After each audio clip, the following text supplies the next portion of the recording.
Hello, and welcome to my basement. If you don't already know, this holiday season, we're taking a look at some classic Christmas movies. We've already taken a look at Tim Burton's 1993 film, The Nightmare Before Christmas. But today, I thought we would take a look at another classic. This film, however, I've never actually seen before, as much as I'm ashamed to admit it. And that is A Christmas Story from 1983. Now, I've never seen this film, strangely enough, but everyone says it's really, really good. So, I thought there'd be no better time to watch this film for the first time than right here, right now, in my basement, and review it. Why not start right now? The movie begins with the narrator telling us all about the house that he grew up in, the street he grew up on, and the town that he lived in. We see the entire town preparing for Christmas Day, which is in a few days. The narrator's name is Ralphie, and he shows us what he looked like when he was a kid. Ralphie and his friend go to the nearest toy store and look in awe at the display of toys. The one that Ralphie wants is a Red Ryder BB gun. He begins putting subliminal messaging in his parents' magazines and dropping subtle hints at the breakfast table. He ends up spilling his cover and just telling his mom that he wants the BB gun for Christmas, which she says that he will shoot his eye out. Already, I'm a really big fan of the family dynamic in this film. This combined with the plot, which seems to be, although a low-stakes plot, a very fun plot, this seemed like it would make for a really, really good holiday classic. But I guess we'll just have to wait and see. Ralphie has a daydream about murdering robbers in his backyard. Then he goes to school with his brother Randy. Before this, their mom covers up Randy with articles of clothing to the point of suffocation. When they get to the school, one of the kids gets dared into sticking his tongue to a pole to see if it would stick. And, of course, being kids, he does it.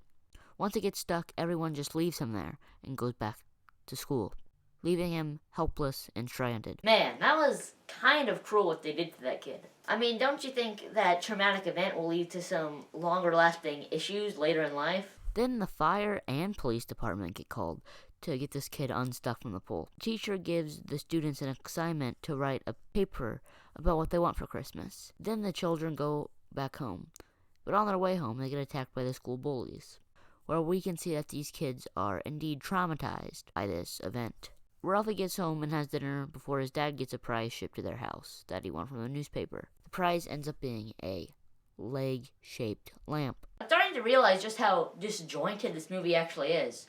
I mean, sure, you can argue that the main plot of the film is this kid wanting the BB gun. There's just so much random stuff thrown in the mix, like the leg lamp and bullies and everything else, that just makes this film seem overwhelming and clustered, which is its main flaw as a film. Ralphie's dad is very, very proud of his leg-shaped lamp and displays it to the entire neighborhood, much to his wife's dismay. The entire neighborhood ends up congregating outside his house just to behold the heavenly glow of the lamp, but his wife is still not fond of it. Then the family goes to a tree farm to get a tree, and on their way back home they get a flat tire. Ralphie decides to help his dad change it, but while he is changing the tire, he ends up spilling a bunch of nuts and bolts all over the place and drops the coveted F-bomb. His dad tells his mother about the curse word that he said, and she decides to put soap in his mouth. Apparently, Ralphie commits these heinous acts so often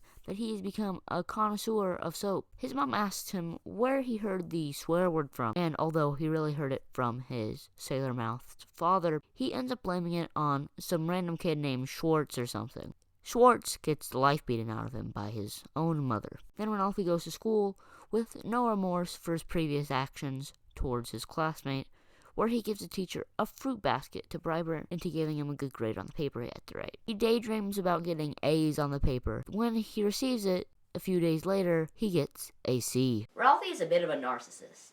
I mean, he thinks his essay is the best thing in the world, and that he will become a world-class writer just from a simple paragraph-long essay about why a BB gun is the best present in the whole world. But once he gets a C+ on his essay, he begins to think that everybody in the entire world is conspiring against him. Does that not seem narcissistic to you? Ralphie's mom breaks the leg lamp because of how embarrassed she was by it, that the entire neighborhood had to see it. Ralphie's father is extremely angered by this and tries to fix it, but to no avail. I think it's kind of weird that this is the one thing everyone remembers from the movie, the leg lamp. It's the trademark staple of the film. Before I even watched the film, I knew that there was a leg lamp that just gets broken with no further mentioning after that. Also, I've got to mention that Ralphie has to decipher a message from a radio program or something. It ends up being an ad for a drink called Ovaltine, which is apparently some milk powder. Anyways, back at school, Ralphie encounters the bullies again, and because of how traumatized he has been from these heinous acts of crime that they've committed, he reaches his breaking point and goes on a rampage, beating his bully to a bloody pulp. Ralphie is afraid that he will get beaten by his father because of the assault he committed against his fellow classmate. But Ralphie's mom decides not to tell his father that his son is a bona fide criminal. We then get back to the main plot of the movie when Ralphie hashes a plan to talk to Santa Claus at the mall, tell him about the Red Ryder BB gun he so desperately desires. He goes there with his brother, and they have to wait in a ridiculously long line just to see this cheap mall Santa. When all the kids get to Santa, they bawl their eyes out because of how terrifying this man truly is. I mean, can you blame them? This mall Santa is pretty terrifying. I mean, it seems like he's actively out to scare these children.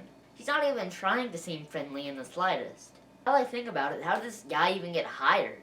Ralphie finally gets to see Santa, but due to how terrifying he is, he almost leaves without even telling Santa Claus about the Red Ryder BB gun. But at the last minute, he yells to Santa about the present he wants. Santa responds to this by telling him that he will shoot his eye out, just like his mother and his teacher have told him before this. After this, he is absolutely devastated and loses all hope of receiving the present that he wants. He goes to sleep that night knowing that tomorrow is Christmas Day.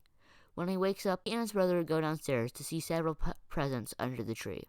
And Ralphie is disappointed that he did not get the BB gun. Just as the present opening comes to an end, Ralphie's dad comes to the rescue and gives him the BB gun that he wants. He then immediately goes outside to try out his new toy. Let me guess. He's gonna shoot his eye out. Oh my God, I shot my eye out! Yep, I called it. After Ralphie's BB pellet hits him right below his eye, he begins to scheme up a plan. He starts to cry and tells his mother that an icicle fell off of the garage and hit him right below his eye. His mother is very gullible and believes this, so she goes upstairs to help him. While she helps him, she leaves the food that she's cooking for Christmas Day. The neighbors' dogs, of which there are many, run into the house and eat all of their food. They begin to believe that their Christmas is ruined. Then Ralphie's dad has the best idea of all. They decide to go to a restaurant to eat. The restaurant they pick is an Asian restaurant where they are greeted with racist caricatures of Chinese people. The end. Well, now that I've seen this movie, I can officially say that it's overhyped. I mean, this movie seemed very promising at first, but the more we got into the movie, the more crowded and overwhelmed with gags and one-off scenes this film felt. It just felt like it didn't really have a purpose and didn't know what it was trying to accomplish. Also, the film itself isn't super Christmassy. Well, I mean, yes, the main plot of the movie, which is the BB gun plot, does of course have something to do with Christmas, and the final scene does take place during Christmas. All the other random things that happen in the movie really have nothing to do with the central point of the holiday at all. And the movie doesn't really show the meaning of the holiday either, generosity and caring and all that. And as much as it seems like I'm being harsh on this film, the movie wasn't bad. It's not a terrible film. It's just average, in my opinion. I'm giving this movie a 3 out of 5. And now, I'm off to drink my Ovaltine.